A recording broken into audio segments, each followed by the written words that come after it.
é a vitória total e absoluta do direito constitucional. Mas a gente, na vida, deve ser humilde na vitória. E, portanto, o direito constitucional deve funcionar como uma janela e não como um espelho. Um espelho é uma forma de cada um olhar para si próprio, ao passo que uma janela é uma forma de olhar para o mundo. E, portanto, interpreta-se o mundo e o direito em geral com o propósito de realizar os valores constitucionais, os grandes valores da modernidade. Poder limitado, busca por justiça material, respeito aos direitos fundamentais, centralidade da dignidade da pessoa humana. É esta a proposta do direito constitucional na medida em que ele passa para o centro do sistema jurídico. Já vai longe o tempo em que, no início da minha vida, o meu pai, quando eu comecei a me dedicar ao direito constitucional, o meu pai, muito preocupado com o meu futuro, me disse: meu filho, precisa parar com esse negócio de fumar, ser Flamengo, e o direito constitucional também não vai levá-lo a parte alguma. Ele me dizia: estuda processo civil. Mas a verdade é que nós demos a volta por cima. E hoje em dia já não há mais nada de verdadeiramente importante que se possa pensar ou fazer em termos de direito no Brasil que não passe pela capacidade de trabalhar as categorias do direito constitucional. Eu gosto de exemplificar a importância assumida pelo direito constitucional no Brasil de hoje numa passagem divertida contada pela ministra Carmen Lúcia Antunes Rocha, antes de ter virado ministra do Supremo Tribunal Federal, ela ainda é professora na Pontifícia Universidade Católica de Minas Gerais, e ela me disse que saía da sua aula rotineira na PUC e botou a sua Constituição no banco do carona. Parou num sinal, a janela do carona estava ligeiramente aberta, e aí veio um meliante, um malfeitor, isso em Belo Horizonte, que essas coisas não acontecem só no Rio.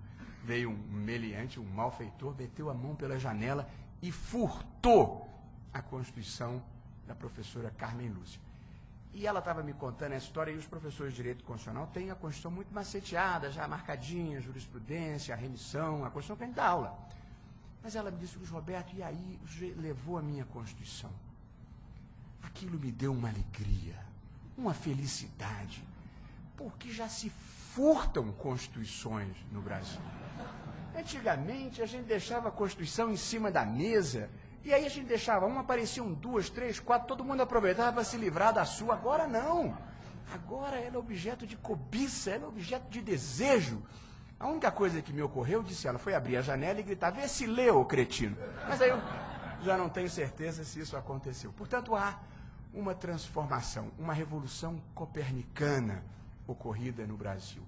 Nós todos, civis, militares, civilistas, penalistas, comercialistas, passamos a olhar a vida a partir dos valores e dos grandes princípios constitucionais. Ministra, eu vi pelo programa que a próxima conferência seria às 15h45. Posso usar meus 3, 4 minutos para encerrar, presidente? Está bem assim? Okay. Portanto, vimos as transformações e este fenômeno da passagem da Constituição para o centro do sistema jurídico. E eu gostaria de fazer um breve comentário sobre o fenômeno que é a judicialização e o ativismo judicial no Brasil hoje, que é um pouco o fenômeno dessas transformações, decorrente dessas transformações e da constitucionalização do direito. Eu não vou ter tempo para explorar detalhes, mas o direito civil passou a ser relido e reinterpretado à luz da Constituição. O direito penal passou a ser relido e reinterpretado à luz da Constituição. O direito administrativo passou a ser relido e reinterpretado à luz da Constituição. Portanto, a Constituição muda o próprio sentido de normas já existentes. No direito civil, por exemplo, existe um fenômeno que é conhecido como a eficácia privada dos direitos fundamentais. Antigamente, os direitos constitucionais envolviam apenas a relação entre o Estado e o particular. Mas hoje em dia, a Constituição já interfere com as relações entre particulares para impedir discriminações individuais ou para impedir abusos de poder nas relações privadas. Há um exemplo concreto, real, ocorrido no Rio de Janeiro, um pouco polêmico porque é futebolístico, mas um clube de futebol que, justa ou injustamente, está muito bem posto nessa reta final do Campeonato Brasileiro, um clube de futebol no Rio, proibiu o ingresso nas dependências do seu estádio dos jornalistas dos veículos A e B, porque estavam fazendo críticas severas ao clube, e o presidente, acho até que no caso o vice-presidente, determinou que jornalistas dos veículos A e B não poderiam entrar no estádio em dias de treino ou em dias de jogos. E ele argumentou usando uma categoria tradicional do direito civil, dizendo: o clube é uma associação privada, o estádio de futebol é uma propriedade privada, é a minha casa, na minha casa entra quem eu quero, e eu não quero o ingresso desses jornalistas. E pelo entendimento convencional, ele estava certo.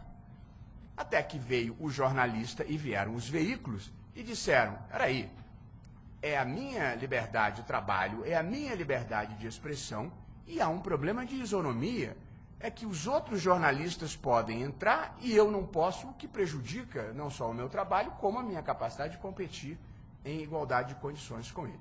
E essa matéria chegou ao Poder Judiciário do Rio de Janeiro, e aí o clube de futebol me pediu um parecer para dizer que eles tinham o direito de impedir o ingresso dos jornalistas.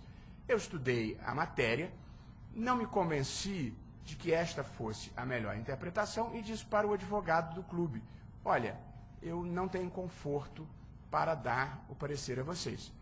E ele me ligou de novo e disse: professor, não gostaria de ser insistente, mas gostaria de lhe dizer que, além dos honorários, nós podemos lhe prestar uma homenagem.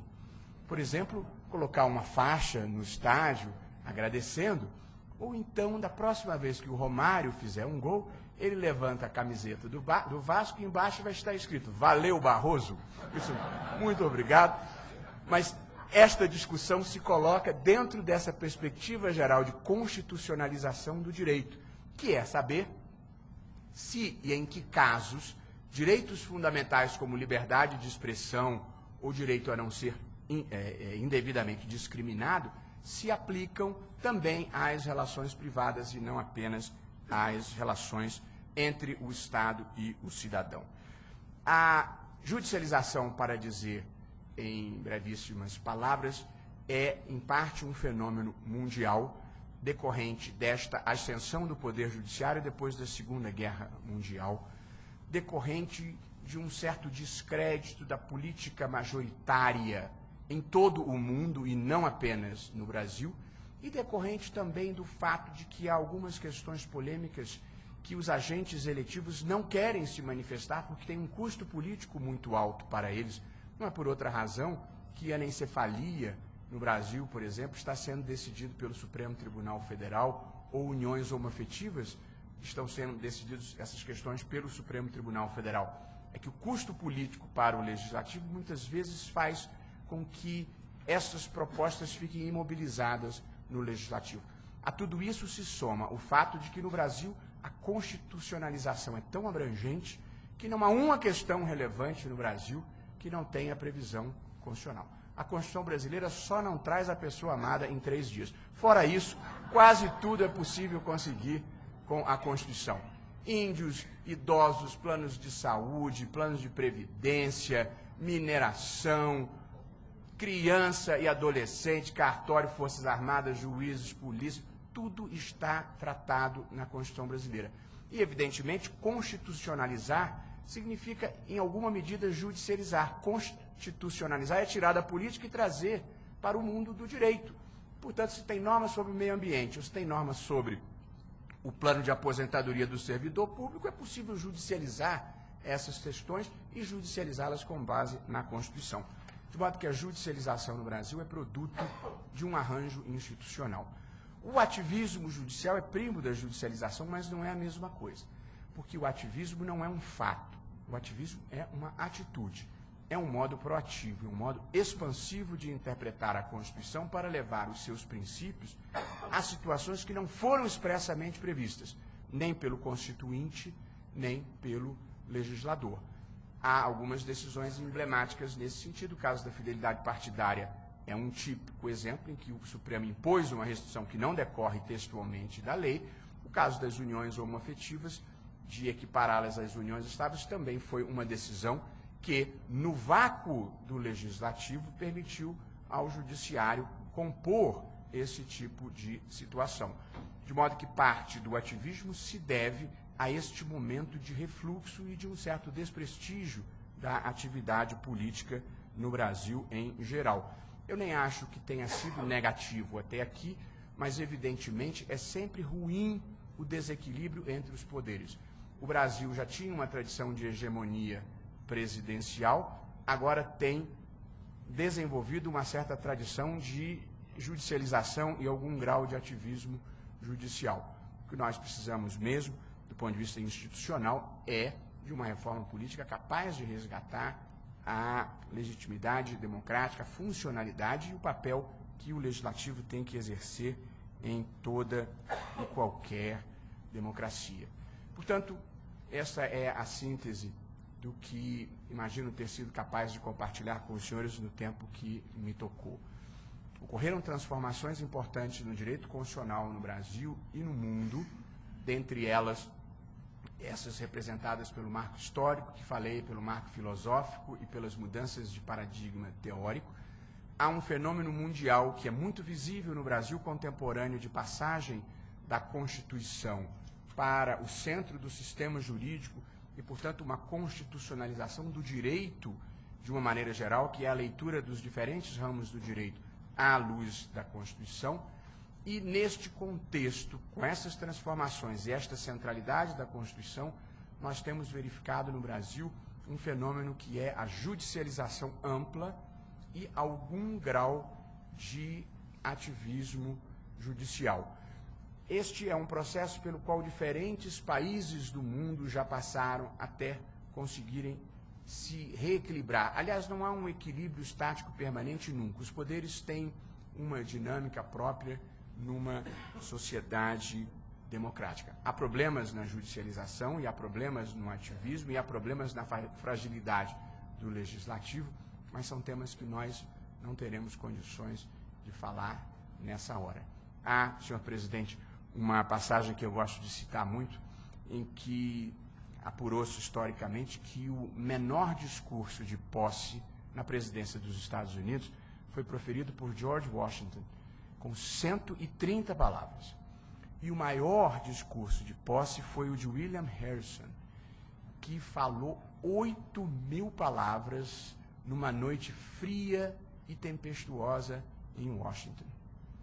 William Harrison morreu 30 dias depois de uma gripe gravíssima que contraiu naquela noite. E eu considero que esta é a maldição que recai sobre os oradores que falam além do seu tempo. Muito obrigado.